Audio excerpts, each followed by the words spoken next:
Good afternoon. We're here to provide an update on two violent incidents that occurred in our city over the last couple of days. I will provide you a brief overview, and Deputy Chief Nick Calonge will discuss in details the separate investigations. The first case occurred last night, September 10, 2025, just before 7:45 p.m. in the 7100 block of International Boulevard, when multiple masked armed subjects attempted to rob a local business. During this attempted robbery, 5 of the subjects were struck by gunfire. 2 of the subjects died of their injuries last night, and the other 3 were transported to local hospitals. Additionally, an employee of the business was struck by gunfire, resulting in non-life-threatening injuries.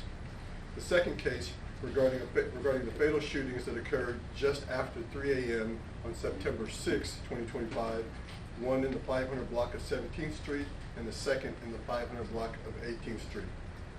Both of these incidents are currently still under investigation, and I'm going to turn it over to Deputy Chief Nick Calonge of our Criminal Investigations Unit to provide additional details regarding the status of each of these investigations. Nick. Thank you. Good afternoon. On September 10th, 2025, just before 7:45 p.m., the Oakland Police Department received notice of an alarm emanating from Eddie Cash for Gold at 7114 International Boulevard.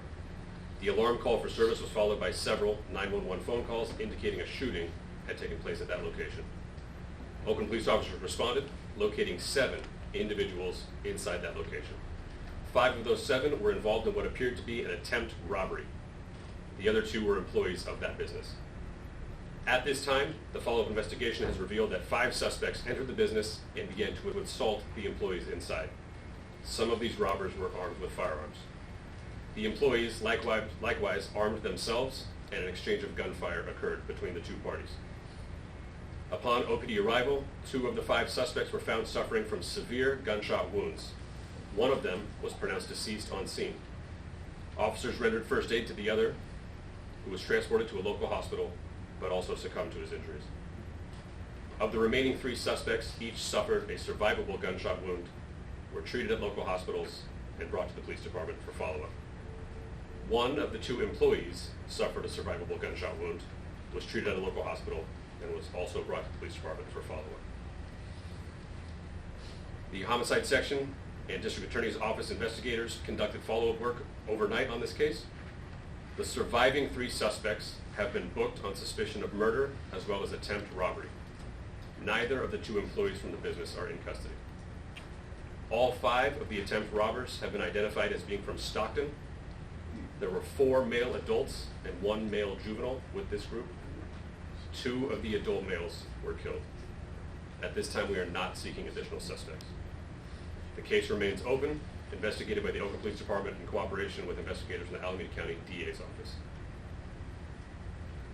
As far as updates on the other 2 cases, the case involving Mr. Israel Miller, who was killed on the night of September 6th, is a 19-year-old man who was killed on the 500 block of 18th Street. We continue to review evidence. We have interviewed multiple witnesses, have identified some persons of interest in the case, and are seeking opportunities to speak with them. The other case from the same evening, around the same time, in the 500 block of 17th Street, involved the deceased Mr. John Escabel Jr. We continue to collect and review evidence. We've recovered 1 vehicle that was connected to this scene. We have made 1 arrest related to the violence from this scene, and are working on identifying other persons of interest.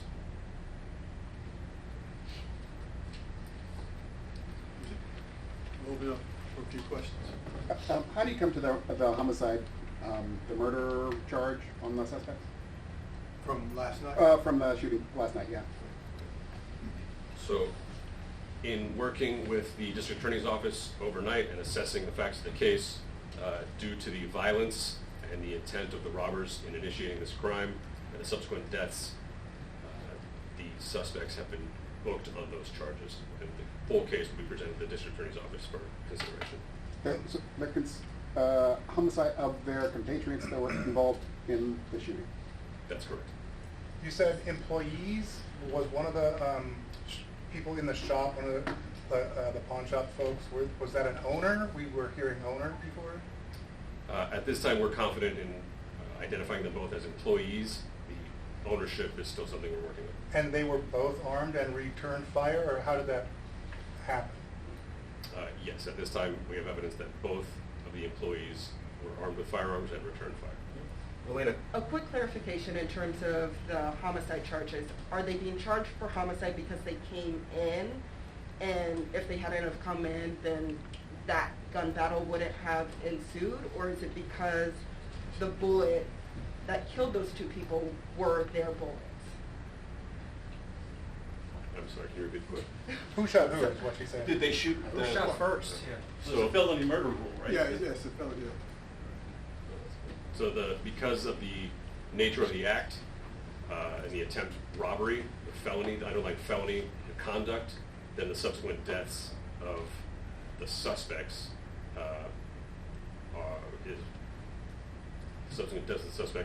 we believe that their compatriots are thereby responsible for those deaths, and therefore we're booked on homicide charges. Gotcha. And can The you final clarify- determination in regards to what is charged will be determined by the DA's office, but that's what we put forward. Do you know who shot who at this point? Oh, I'm sorry. Back up. And I'll just quickly, right now, we're still early in the investigation. That's gonna take time to determine who shot first in regards to who pulled out the guns first and things like that. It's just too early in the investigation to make that definitive assessment right Okay. now. I'm sorry, go ahead. And Chief, aside from those logistics of it all, I understand that this is still under investigation, but what is your reaction to the fact that store owners, employees are now arming themselves to try to keep themselves safe and something like this happens? Well, we're gonna have to look at that piece of it as well, and that's part of the investigation that they're doing in regards to what the owners were doing. Are they authorized to carry those weapons within their business and take the actions that they did? Based on the investigation, they're cooperating with us right now. That's why they have not been charged. But again, the DA is going to look at every bit of this case and determine if any lesser charges will go against the owners or the operators of that business or elevated charges. Yeah. But just in terms of the fact that they're even arming themselves, we talked to some people on that corner today who say they're not the only ones that have armed themselves. A lot of employees are arming themselves because they're scared.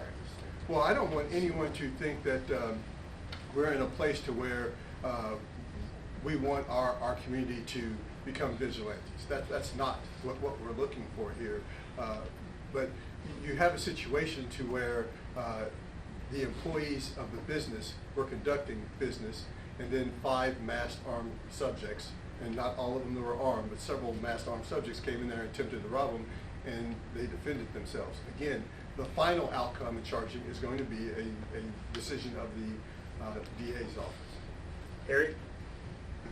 Backing up on the suspects, can you at least give the age of the juvenile, and are any of these 5 related to each other family-wise, and any talk about gang ties?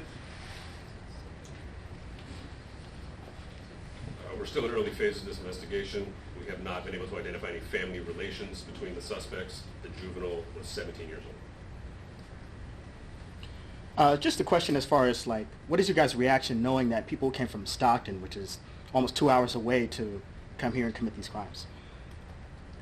Our reaction is that it's our solemn duty to investigate murders and crimes that occur in the city of Oakland, and we take that responsibility very seriously. And we have dedicated a lot of resources overnight, department-wide, to getting as far as we have in this case thus far. So we appreciate the opportunity to work with the DA's office moving forward for prosecution. Yeah, and I think there was a smash and grab in like Milpitas earlier in the day. Is there any indication that they might be the same suspects? Right now, and that's a question that our investigators are looking at, is are these individuals involved in any of the other smash and grabs throughout the Bay Area? So that's going to be part of the investigation, but right now we don't have any information that they were connected. Okay, and it's not unusual for a pawn shop employee to be armed, right? I mean, that's not crazy. It just depends on the business and what the law allows them to do within their own business and how that business is set up. Dean? What can you tell business owners in Oakland right now that don't feel safe?